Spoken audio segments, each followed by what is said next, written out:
Okay, so here we are. I didn't like it. It was one of those character-driven episodes, and I don't like it when they use they make our beloved characters pretend to be evil. I just don't like that. So, anyways, welcome to the D. Louise book series. It's nice. It's nice to meet you. And my name is Christina, K-R-S-T-I-N-A. And this is where we read books and talk about books. No special effects. What you see is what you get. No lighting's bad, audio's bad, but I'm trying my best here. Where is it?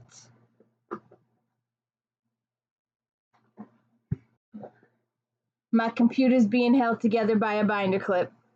Just an FYI.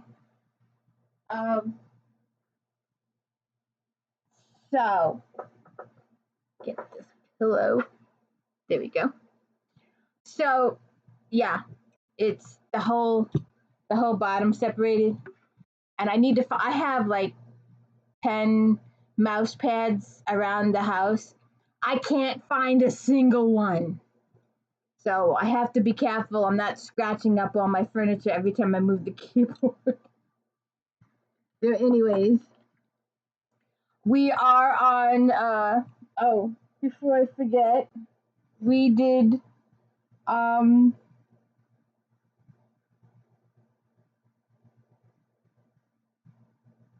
if you could please hit the like and subscribe, I'm most appreciative. And you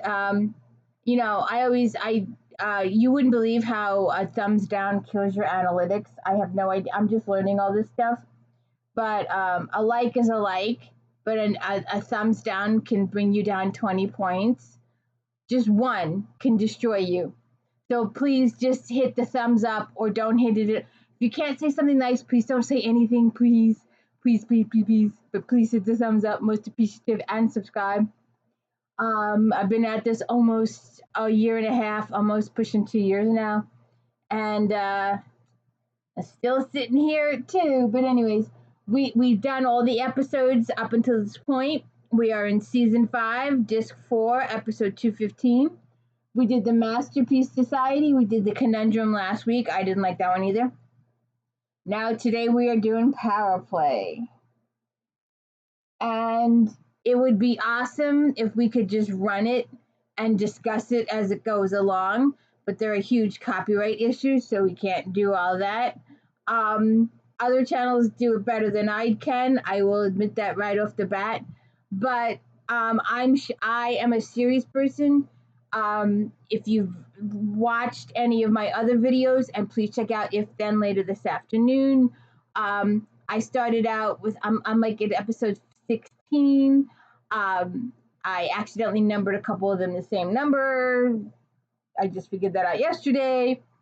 But I'm a serious person. I like to read the character progression from book to book to book. We are doing J.R. Ward's Black Dagger Brotherhood right now, and that is huge character. John Matthew leads the whole series. He's in every single book. His character progression is in every single book. We're doing Star Trek Next Generation. We like to follow the character's progression. We regret that Wesley Crusher left this season. We regret that Will Wheaton left.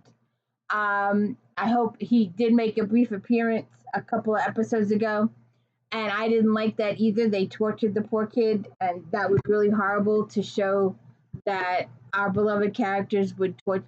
Yeah, they were under the influence, blah, blah, blah, but I still didn't like the fact that they were torturing Wesley, and I just didn't like it.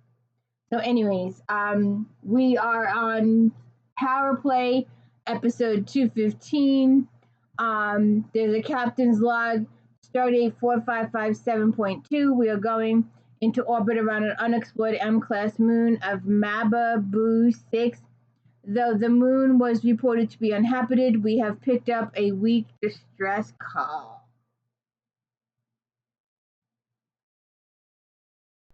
Data says the electromagnetic whirlwinds on the moon's surface make it virtually impossible to locate the source of the signal, Captain. Picard says, any indications of life, Mr. Worf? Worf says, scanners read negative, sir. but they may be affected by the interference. Riker says, have you ever heard anything like this, Data?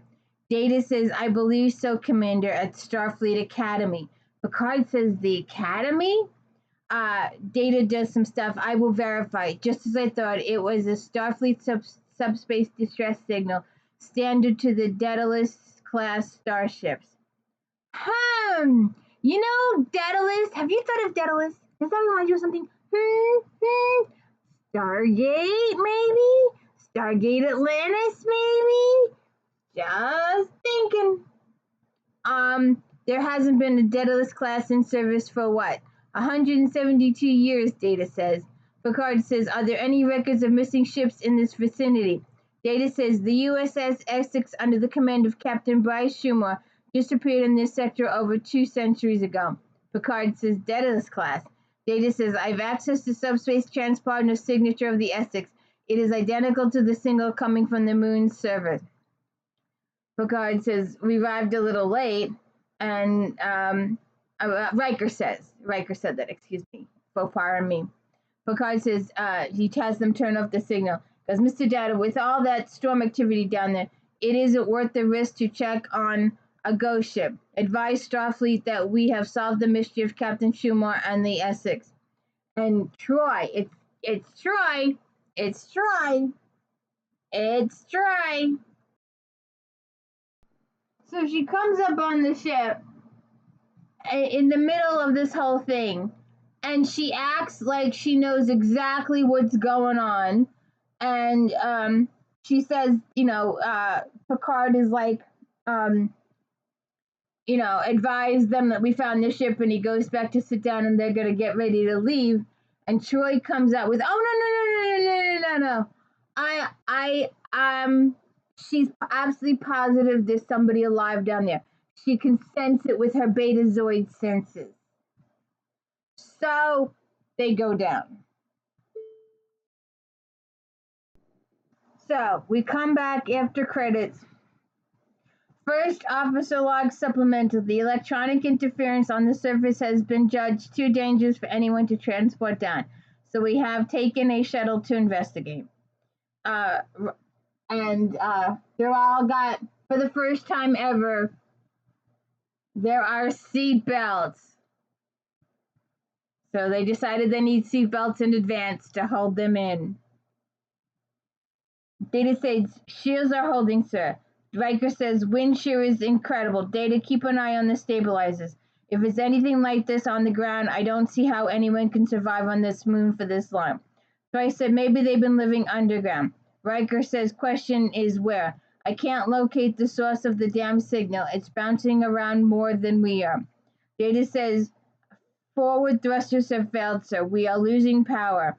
And Riker calls the Enterprise, and he tells them that they're going down. We've lost our thrusters. We're compensating with the secondary boosters. Worf says the shuttlecraft's impulse engine generators have shut down. Picard says, Commander, can you hear me?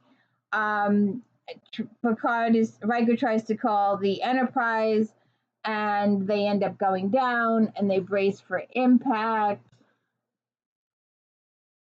So then we're on the bridge for a couple seconds. The shuttle crashed. The shuttle has crashed on the surface. Picard says, do we know their position? I'm picking up the shuttle's trace signature, but the surface interference is distorting the position, Worf says. Picard says, can you locate them? I think I can. I followed their entry almost all the way in. We can calculate the coordinates from the angle of descent, Rose says. And then we're back to the planet. So they detonate a charge and blow the back door, and they all climb out. Riker's arm is broken. Data says it's unlikely that we'll be able to establish communication with the ship, given the electromagnetic interference. Riker says we'll stay in the area till the Enterprise finds us. Take an inventory of the shuttle, see if there's anything left in there that's usable, Data. The ground cover is all non-porous rocks, which makes me believe even less likely there's anything living here. Data says there are no instruments left of practical value that have not been damaged by our landing, sir. Troy says, what is that? Riker says, that doesn't look like any storm front I've ever seen, and it's a bunch of little pieces, like confetti, and then in a wind thing, so it's blowing around, kind of, sort of. And Data says, tricorder is picking up high levels of EM bursts across the spectrum. No life sign readings other than our own. Troy said, there is someone alive here. I'm almost certain of it now than ever. Riker says, well, I hope they can find us because there's no way we'll find them. Troy says, they're coming. They're coming with the storm. Okay. There's your storm. I just thought I'd show it. Could be underwater, could be just confetti, whatever you want it to be, but it's the whole bunch of entities, life forms, or their essence, or their souls, or whatever you want to call it. So then we're back on the ship. Geordi says we can't get a lock pattern on the communicators because of the EM burst. Captain, there's no way we can beam them out of there, not under these conditions. Picard says the same conditions won't permit a shuttle to land safely, Mr. LaForge. Any suggestions? O'Brien says, give us a minute. We have Colin Meaney in this one. Nice to see Colin Meaney once in a while. So Colin Meaney says, let me beam down with a pattern enhancer. Geordi says, Chief, there's no guarantee you won't rematerialize in a million pieces if your signal gets caught up in that electromagnetic field. O'Brien says, I can boost the confinement beam. One person might be able to make it. So Geordi contacts the captain, informs the captain what he wants to do. Captain says, you're aware of the risks. O'Brien says he's aware of the risks. Picard agrees to letting him try, and we're off to the Hamtown races, whatever the hell that's called. Okay, so Colin Meaney beams down, O'Brien beams down, he brings down the pattern enhancers, they set up the triangle, and they get knocked out, except for Riker wakes up, and he has broken his arm, so he's in pain, so the entity leaves him, and he goes over to set the pattern enhancer, and they all beam up to the Enterprise. So I'm not going to show it, but I don't know why the camera had to go into Deanna's eyeball.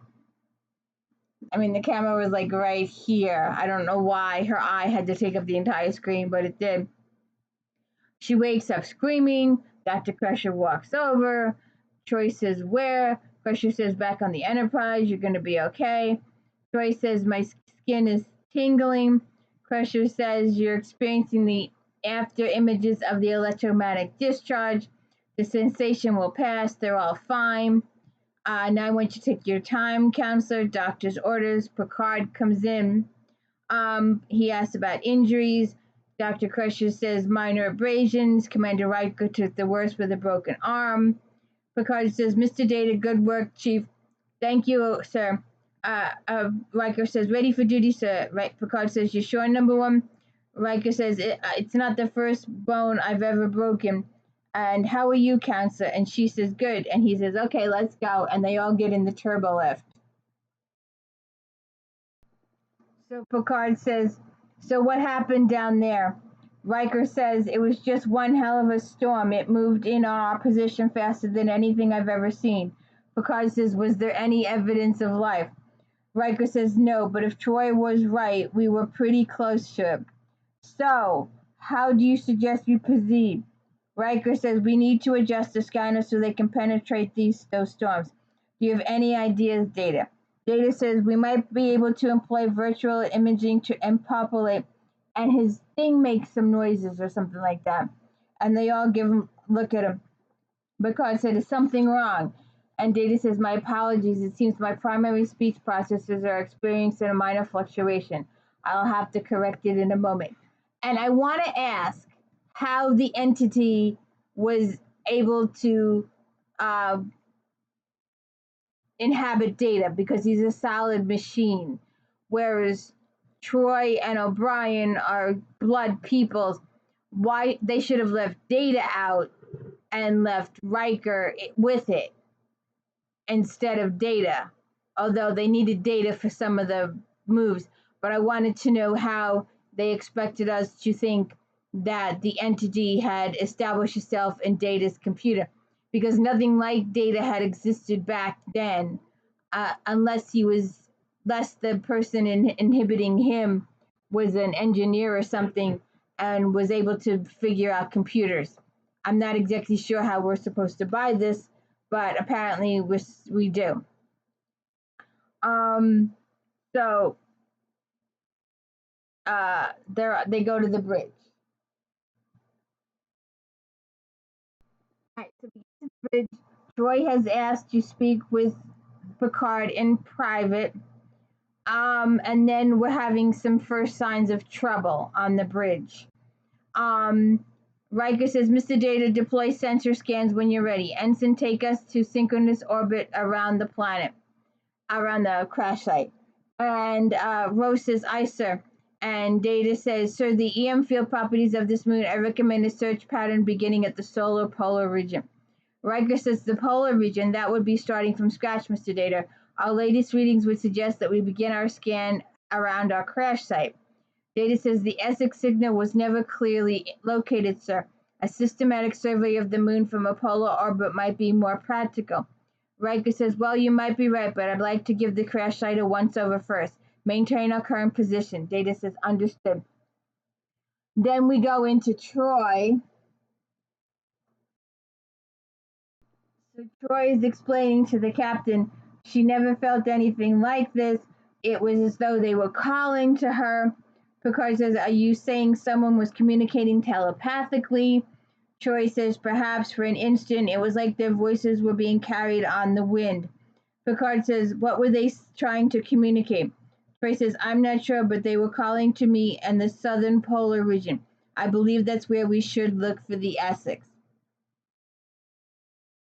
So then we get back on the bridge, and Rose says, Commander, did you override my orbital heading? And Riker's like, override? And Rose says, we moved into a polar orbit and I'm locked out. The helm isn't responding. Riker says, do you know anything about this, Mr. Data? And Riker touches Data's shoulder and Data hits him. And then Riker calls security to the bridge, and O'Brien disarms Worf and pushes him over the railing and the captain's chair, and Rose shoots at O'Brien and misses, so he shoots at her. We have this big shooting match. Riker says, computer transfer command to engineering, full security alert.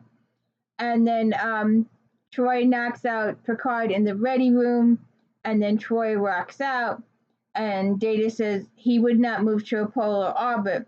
And Troy says, you couldn't wait. The captain would have done it for me. So they leave.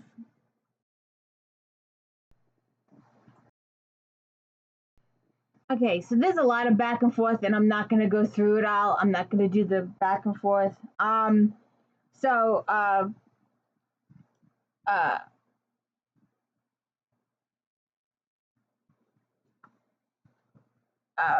so Picard comes out and says, report. Riker says, Data, O'Brien, and Troy tried to commandeer the ship. Worf says they're in turbo lift for engine and engaging override controls. And then we're back in the turbo lift. And Data says they've trapped us. Troy says, what deck is this? O'Brien says we're on 10. Troy says, can you move us again? And O'Brien says, I know how to do this. And he does some stuff. And then we're back on the bridge again. Riker says, activate security fields, deck 8 through 15. Worf says, the turbo lift is moving again. They're still inside. Picard says, initiate bulkheads in turbo shaft 4. Worf says, aye, sir. They have stopped at deck 13. And Picard sends Worf off. So Worf and his two security people go to the turbo shaft, and when they get there, it's empty, and their 3 badges are on the floor. So then they're walking down the hall. They run into the force field. Uh, they Brian says the computer won't let them do it, and Data's like, screw it, and he just punches the stupid thing out.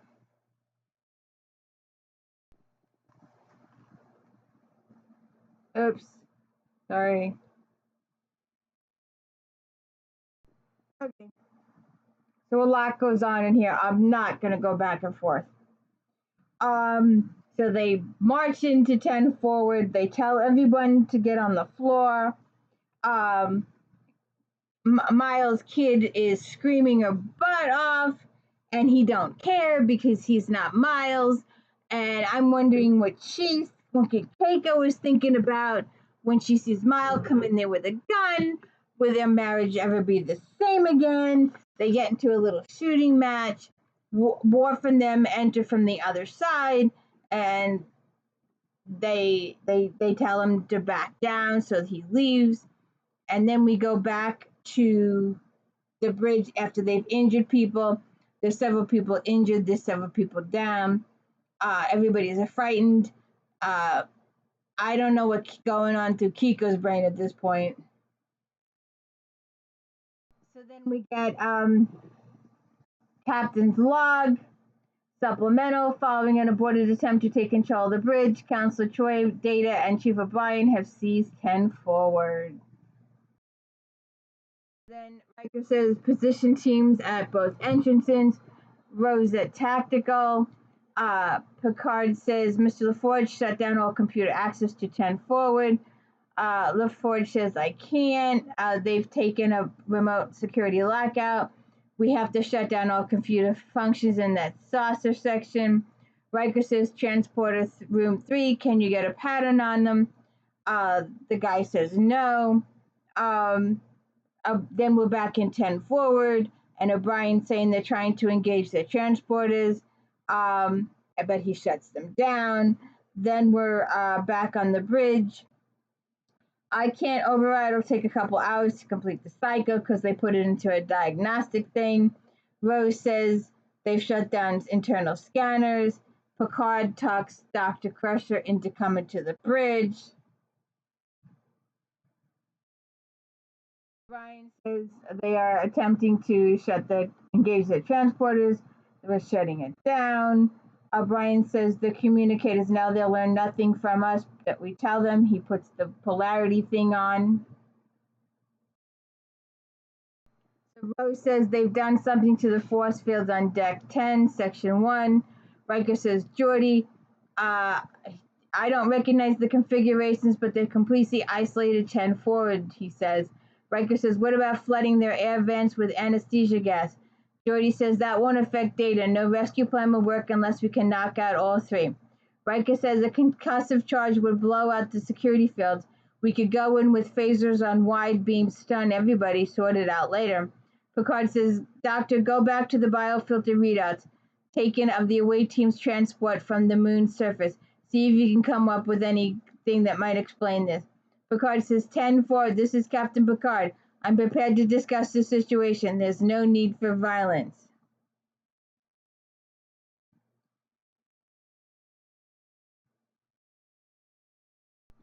I know this is the wrong visual, but I'm going to stick with it for a minute. So TROI says they will now attempt to negotiate for the safety and release of their people. Interesting. Under normal circumstances, I would be counseling the captain at a time like this. O'Brien says, what would you tell him to do? TROI says, I would help him find a way to secure our trust. Worf gets involved. Data doesn't like that. They threaten him. Worf says, I have no fear of death. Data says, I have no fear of killing you. TROI breaks it up. Picard says, please respond 10 forward. Are there any members of the crew who require medical attention? TROI says, we can discuss it when you move the ship. And Picard's like, move it where? And she goes, you will change the ship's orbit to an inclination of 80 degrees south. And Riker says, that's the polar region. That's where Data wanted to move the ship in the first place. Picard says, that's what TROI asked me to do, but why? 10 forward, if you could be more specific about our intended destination. Perhaps we could Troy says you have 30 seconds to change your heading or additional members of the crew will require medical attention. Picard says we need to stabilize the situation. Play for time. I suggest we move the ship as they've asked. Agreed. Set a new heading, but take us there as slowly as you can. 10 forward, we are moving the ship as requested. And Data looks at the window and he says, yes, the ship is moving.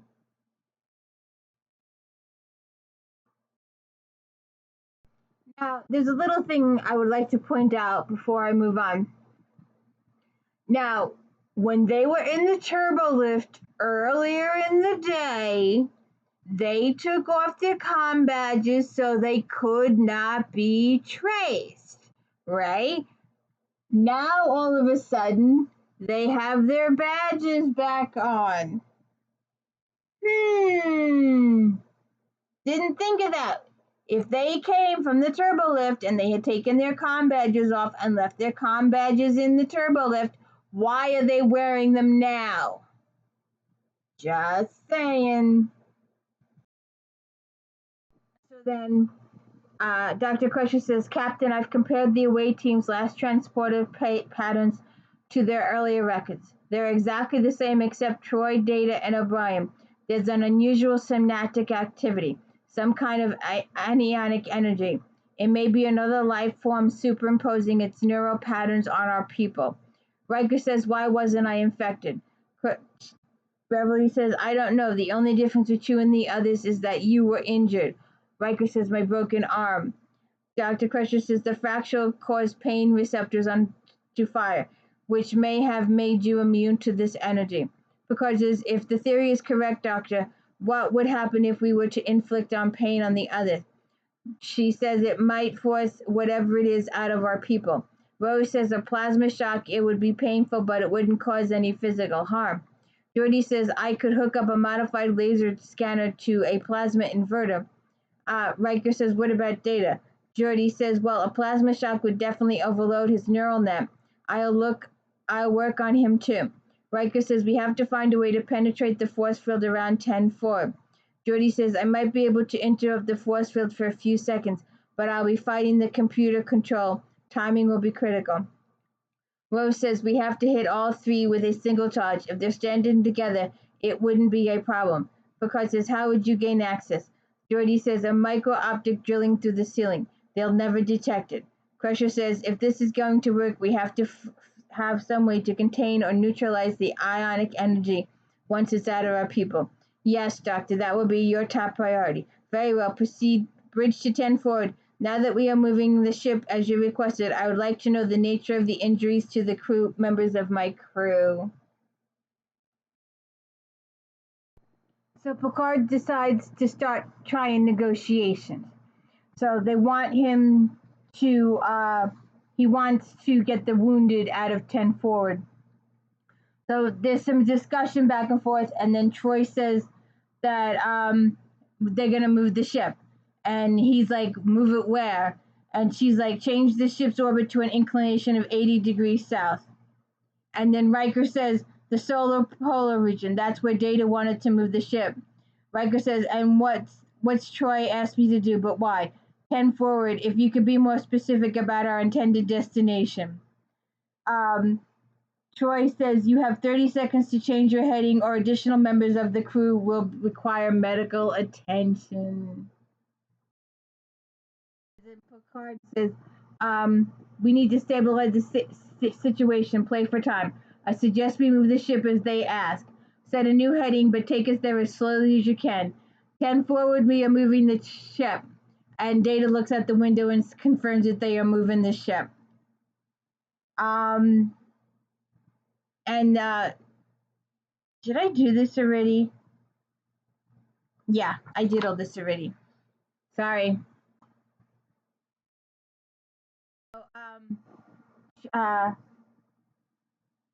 Picard gets them to a switch. He's going to come in if they let the hostages go. After some negotiation, it's agreed to. And then Picard asks sickbay to have an emergency medical team meet him outside of 10 forward. And Picard says, number one is so long as they're on the ship, I'm a hostage no matter where I am. We are all here. I must find out who we're dealing with. Jordy and the rogue can attempt a rescue in short order. Then we'll let them proceed. If they can't, I will provide you with another opportunity. Watch for it. Okay, so then we're back in 10 forward again. And I'm telling you, if I was Kiko, I don't know if I could get through, I don't know if I could get past this of uh O'Brien threatening her and her child. That's just a mental thing. We're going to talk about that in a minute. Um Data tells O'Brien to silence the kid. And O'Brien's like, I know who you are. I know you. I know who you are. And I know who this is. Kiko says she's frightened. Why don't you just let us go? O'Brien's like, no, make it stop. And Picard says, 10 forward, we're at the door. And they come in. Troy says, welcome, Captain. Allow me to introduce myself. I'm Captain Bryce Schumer of the Federation Starship Essex. To point out, and I'm not um, gonna go back and show it because it would you would have to see the motion of it.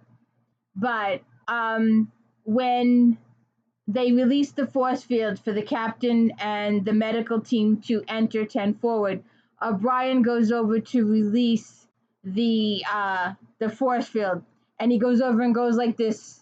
He doesn't actually touch anything. He just goes over and goes like this, and that's it. So all everybody go back and watch this episode and watch to the part with 10 forward and watch him just go like that. So so Troy had said she's the captain, and Picard says the ship Essex vanished over 200 years ago. Indeed, I know. I was there. This is my first officer, Commander Stephen Mullen, and my security chief, Lieutenant Morgan Kelly.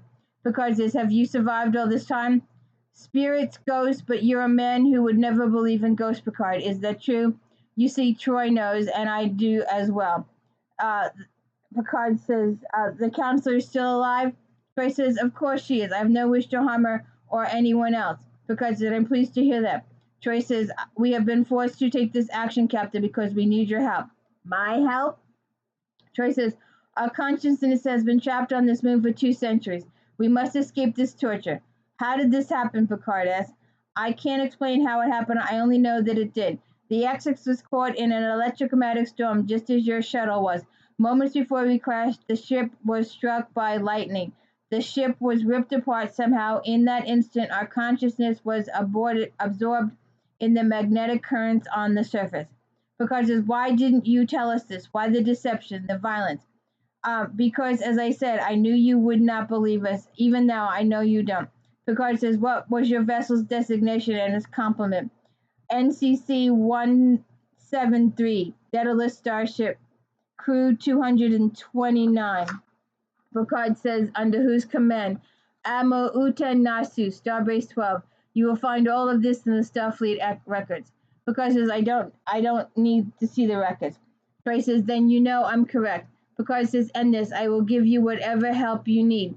No, you don't trust us, and I can't risk trusting you. Data says, it's taking too long. We should have been there by now. He's manipulating you. Troy says, Captain Picard has every right to be curious. Data says he will try to delay until a rescue attempt is possible. I know that. I also know that he will make every effort to protect the lives of his people. Since our demands are not excessive, Captain, I hope you will see that it will be much simpler to accede than to risk further injuries. What do you want? Troy says, all you need to know for now is that we want to rest. Simply, finally, to rest.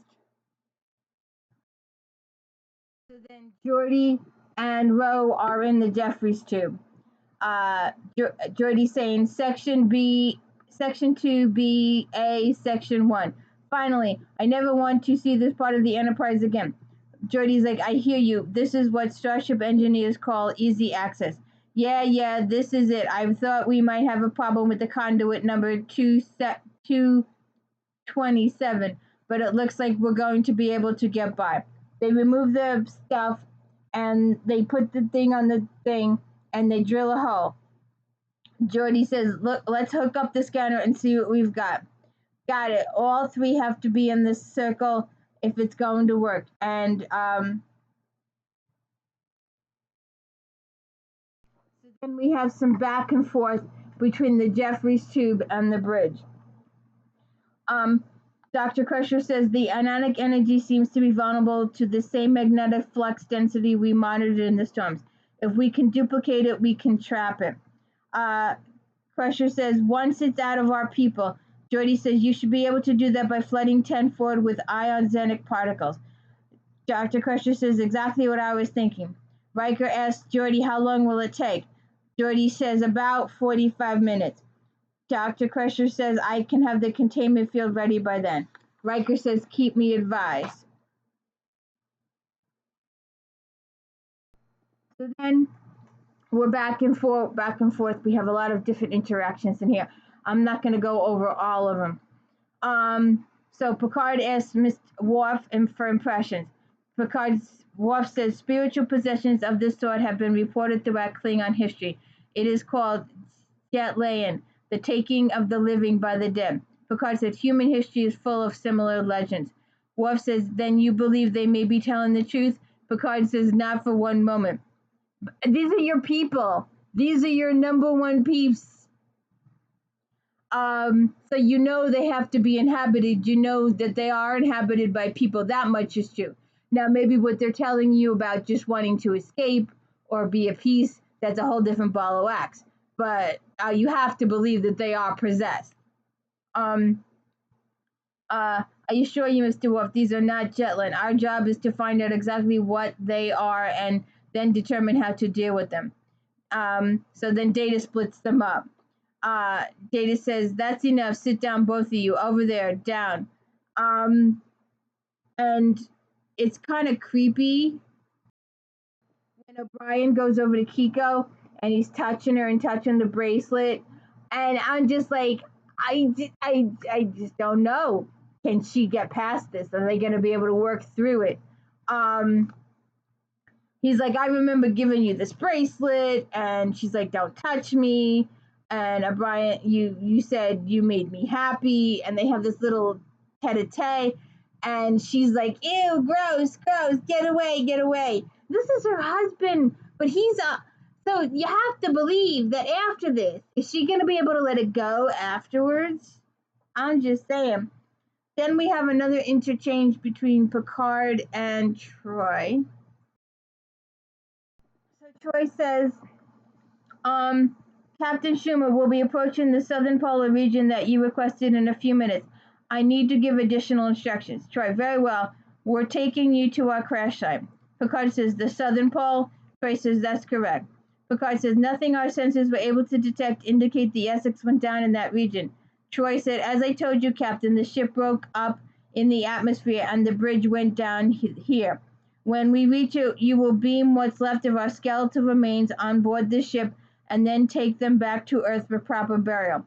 You see how simple a request this is? Yeah, they want their bodies back so they can inhabit them again, I think. Sorta, kinda. But if the bodies don't have skin and stuff, if they're just bones, how are they going to be able to reanimate the bones? I don't know there.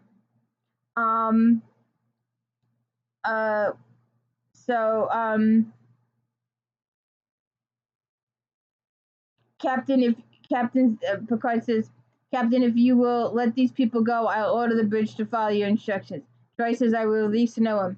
Picard says, if you are who you say you are, there's no need for any of this. We'll gladly take you home. TROI says, I wish you were truly as open-minded as you say, Picard.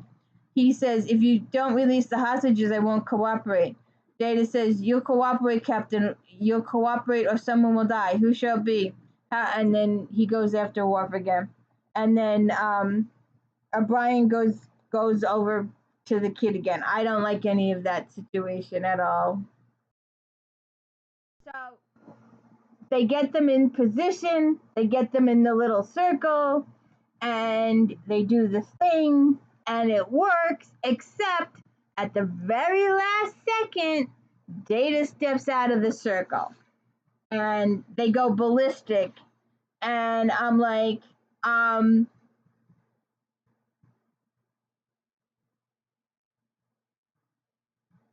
why didn't they proceed with the plan with just Troy and Miles immediately? They could have done something else with Data. They could have turned his circuits off. They know where the thing is in his neck, where his off button is. But no, Data gets the captain and he holds him up and he threatens him, and they end up putting everybody back, and we starting all over again. So then we get a first officer's log sentimental. The Enterprise has moved into synchronous orbit near the southern polar region. We await further instructions from 10 forward. Riker says, any sign of the X6? Geordi says, negative, Commander. Electromagnetic disturbances are even worse here. Scanners can't even read a thing. Bridge to 10 forward. Riker says, the intense storm activity over the southern pole is making it virtually impossible for us to pick up any trace of the X6. Bryce says, we are giving you the exact coordinates of our remains on board the wreck of the Essex. So they give him the coordinates. And LaForge says, I'm receiving the coordinates now. Riker, can you tell what's there? Geordi says, just your basic ion cyclone. I can't read a thing. Riker says, I'm sure as hell not going to beam up whatever might be down there. Geordi says, I've got a good excuse for you. The transporters aren't going to work any better than the scanners. And he tells 10 forward, and then they negotiate for the loading dock, for the cargo bay. So they go down to the cargo bay, and Riker says, you have to release your computer control lockouts. Brian says, that's not true. Let me talk. Picard says, number one, I think we have an opportunity to end this siege. It will require the cooperation of all concerned. Picard says, our guests will move shortly to Cargo Bay 4, where the transport will occur. I want you to ensure the safety passage between Cargo Bay and 10-4. Understood. So Riker's got the idea of what Picard's going to do from whatever that was. So O'Brien says, transporter controls are being transferred to 10-4 to the bridge. I said all transponder controls, including those aboard your shuttlecraft. Riker said, almost had them. And it's a nice try. 10-4, our mistake. Remaining transporter functions are being transferred to you.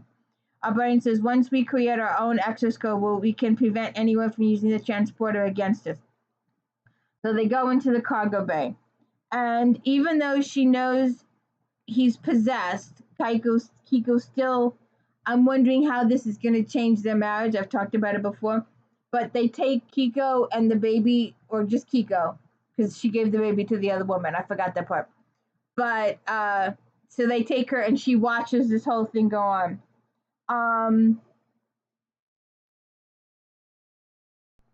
O'Brien says he needs assistance. And Picard says, Captain Schumer, how do you intend to achieve this rest that you so desire? What do you mean? Well, how do you intend to keep your free yourselves of this existence that has so trapped your consciousness? Troy says, it will fade as we move further from this planet. Really? What is your scientific basis for that? Troy says, I don't need scientific basis. Just be quiet. Picard says, Captain Schumer, when are you going to tell me who you really are? O'Brien, I've initialized the signal transport. Proceed. Then we're back on the bridge. Rose says, they're powering up the transporter, Commander. Geordi says, Riker says, Geordi says, I've isolated Cargo Bay 4 with a neutron filter, but it will only take Data and O'Brien a couple of minutes to override it once they discover that it's there. Riker says, I hope that'll give Captain enough time to play his hand. Rose says, do you know what he's doing? Riker says, there's only one reason he'd choose Cargo Bay 4. If it becomes necessary, Ensign, you will blow the cargo bay hatch on my orders. Rose says, yes, sir. Then we go back into Cargo Bay 4. See if I can do this. Okay. So they're all in Cargo Bay 4, and they all watch the thing come up. I wanted to show this group shot first. Okay, so there we go with the stuff. So then,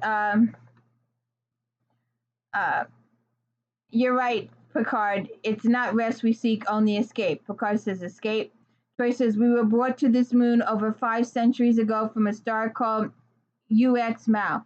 We were separated from our bodies and left to drift in the storms. Once we almost escaped on board the Essex, but the ship was incapable of eluding this moon's electromagnetic storms. Picard said, "Did you really think their identities would gain our sympathy?" Troy said, "It was a better approach than asking you to allow hundreds of condemned prisoners on board." Troy said, "It was better approach than asking you." Oh, I already said that. Picard said, "Then this moon is a penal colony." Troy says, "That's correct. But now we have your ship and your bodies to carry us home." And then we're back on the bridge again. And Rose says, "I'm reading dozens of hundreds of them." Crusher says they have the same ionic signature we saw on the biofilter scans. Riker says, "I think we can give the captain a new bargaining chip. Dr. Crusher, flood the cargo bay with your containment field."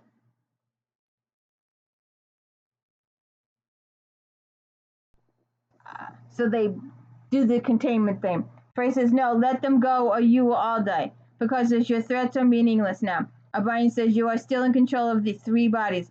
We will not let them go." Picard said, "Are you prepared to sacrifice the lives of the others? They'll all die when the cargo bay hatch is blown." "You will die too, Picard." Kiko says, "I would die to save the life of my child." Worf says, "To die defending one ship in the hope of every Klingon." Picard says, "If you each know the offices you inhabit, then you will know they were equally ready to give their lives for this ship. Free them now, and I will return you to the moon's surface." Troy says, "I advise you, Picard, not to pass our way again." And the balls of energy leave Troy, Data, and Miles. They fall to the floor. Picard says, "Picard to the bridge. Our guests will be leaving shortly. I need an emergency medical team down here." And they all transport the stuff away. Then Troy is explaining, "It was though my own conscience was pushed to the side. I was watching everything happen, hearing my own voice, but not being able to control any of it." Picard said, "What about the entity that controlled you? What were your perceptions of him?" Troy said, "He was intelligent, actually, thoughtful in a ruthless sort of way, cold." Data says, "Lieutenant, I must apologize for my inadvertent misconduct towards you." Worf says, "No apology necessary." Data says, "Your restraint was most remarkable." Worf says, "You have no idea." So they're all getting checked out in sickbay, and they're all acting hunky dory, and everything's okay, and she's okay with Miles, and he's okay with her, and the baby's okay with everything. I think this would take some therapy, just a little bit of therapy. I'm just saying, just this much therapy. O'Brien said, "If I could have killed that thing inside me, I would have." Kiko says, "I know. We both know." And they go home. Have a good one. So that's the end of that episode. Let's see if I can get it back. That was Powerplay. And I hope that you will come with me. We've done the masterpiece, we've done conundrum, we've done power play. I will hope you join me next week for ethics. And please hit the like and subscribe. Thank you.